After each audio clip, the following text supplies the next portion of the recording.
Dr. Bill Williams. Welcome, everybody. We are here with the CEO of OnPassive, Ash Mufareh. Everybody knows Ash, or at least you should, because he is the man of the hour. 230,000 people now belong to OnPassive, and people want to know a lot of things. And so I've captured Ash for a couple of minutes here today. And so we want to ask him a few questions. And the first one is, what is the origin of the idea that came to you about OnPassive? To start this thing off, what was the germination of all of it? I want to say thank you so much, Dr. Bill Williams. It's an honor connecting with you. I feel like we have been looking for each other for a while, and finally we are on the same project, and I think that's a final project. What a great closure to our life and our legacy. I'm very proud to be on this mission and journey with you. You inspire me in many ways, as I said it previously, and it's just a pure honor. I think it's an evolution. It was not an overnight thing. It was a build-up. Over the years, we knew we can do better things, or we always wish they can make more sense and be more fair to our advantage. And the problem is always somebody that is unfit, or sometimes lack of ethics, or probably that excessive greed that is leading those ideas. You feel this is something good, but you put your faith and you ride along, then you realize, well, I don't think that's what they meant to do. Then you slightly fade away, and your passion decreases, and eventually it will dissolve. And we know there is something better. We know we could do better. We know there has to be a fair way. And what bigger than when you win with others? I don't think it's the need. It's more of the confidence. I just have a concrete belief that there is enough wealth on the planet that it's not going to intimidate me or take away from my potential wealth if I can share with my fellow citizen or a human being. So it's from an area of decency, logic, and just a thirst for some fairness. And at the same time, I think it's very close to arrogance. It's a fine line. It gets to the point that you have that extreme, ultimate, bold confidence that there's nothing out of reach, and you believe you're capable of doing it or pulling it through. So I decided to really win with my fellow man and woman, and I believe it's just working beautifully. Sounds like you went from heartache and some personal experiences 100% to a heart. If you're not at ease, if you're not at ease with yourself, or it doesn't. Whether about credit or financial partnership or any type of uplifting, or even putting somebody above you, why should it be a threat to me? It's like mostly we're trying to compete in a way. So that's why I'm a little bit careful about the competitive mentality. There's no need. You and I can succeed. We don't have to compete. I don't think I can be you. I don't think you can be me. But we can be something unique together.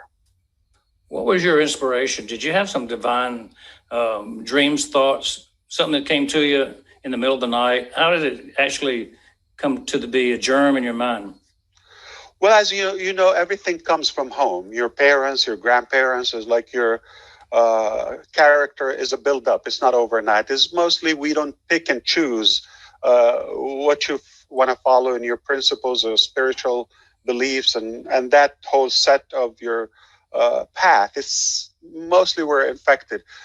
But I think as I grew up, I realized I don't have to be attached to what I'm assigned or was kind of like thrown at me. I just have to grab it and follow. So it's going to be kind of a repeated, the same old. I just decided that I can be something different and unique without discriminating or disrespecting my heritage. So a lot of it has about respect others, take care of the elders, don't ever insult anybody, be careful, how that kind of conservative mentality. So I have so much of it, but so it's a great combination, not in any way political, philosophy, but just theoretically, the conservative mentality where I still have to respect. I'm not opposing, somebody's ahead of me in life just because they're older. Someone would tell you I don't have to. No, I do respect them. They're older, just a human thing. I can't explain it. I don't want to get too philosophical here, but the part of me that I was confident enough to liberate my mentality, to have a mind of my own. I didn't have to follow exactly what I signed. Then, because I already knew what's the outcome of my previous generation or the surrounding generation. If I just want to replicate that, it's easy. I can model it. But if I wanted something different, I really have to zoom out. What if I'm the ultimate power? I'm not in any way taking place of God. I'm being careful, or any that universal power. So if I zoom out, if I'm the ultimate power, I'm in charge. What do I do? So a side of it is responsibility. A side of it is total liberal mentality or liberated mentality. Because again, I don't want to implicate political theory. And it's more of respecting that lineage. Is like, okay, respect others and listen to what they say, and don't insult and don't offend and all of that. Yeah, I'm doing that. At the same time, I don't only have to master my own destiny and wealth. I mean, I'm far more powerful with others with me. So I have no doubt that I can achieve more with you, with them, and more, and the bigger, the better. So I'm just very clear. I'm so concrete that the bigger the dream, the bigger the team. I mean, you cannot put it in more, simplified words. I'm very it's the dream is obvious, it's magnificent, is massive, is huge, and I'm aware of it. And because of that, I can no way can say no. I have enough. I got Dr. Bill Williams, myself, and a couple other great leaders. It's never enough, because the more we grow, the more the responsibility is going to grow, the more our dream is going to expand, and you're going to also ignite that passion in others. So now you're duplicating and replicating the dreams and inspiring a second generation of leaders, motivated, passionate individuals. And that's when you have a true meaning of movement. That's exactly where we are now. It's the exact definition of the movement. Your spirit, my spirit, at least in this area, is being replicated across the globe, across generations and backgrounds. It's a beautiful thing. Super duper. I like that. This is a simple question. It's 2020 right now. When did you first coin the term OnPassive, and how long did it take you to actually start working on the project?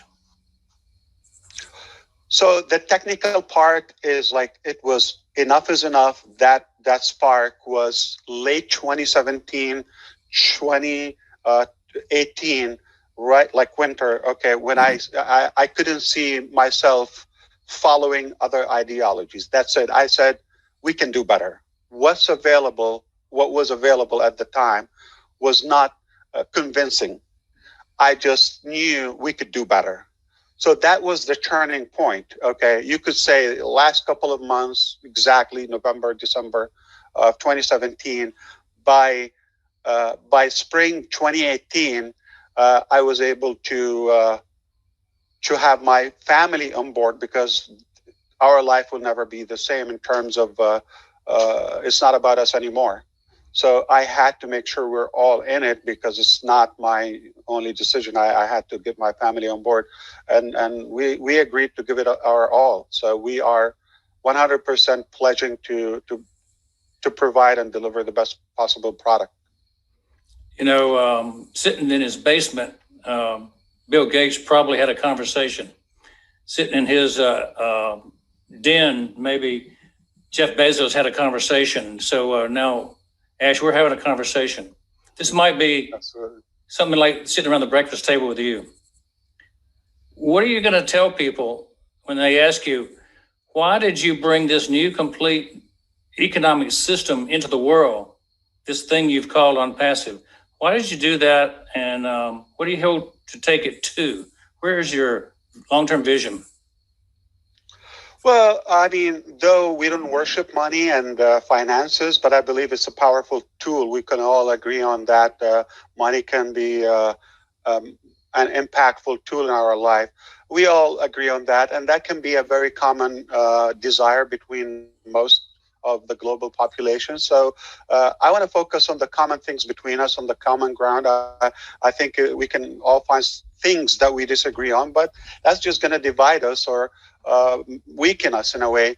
So what better than having a better life, any betterment in our life, better finances or better global economy, essentially is healthier human being, is more educated generation, is more, or less crime, is more progress and more it's advancement in every aspect of our life, more innovation, more technology, more of that. So I believe you have to go to the core.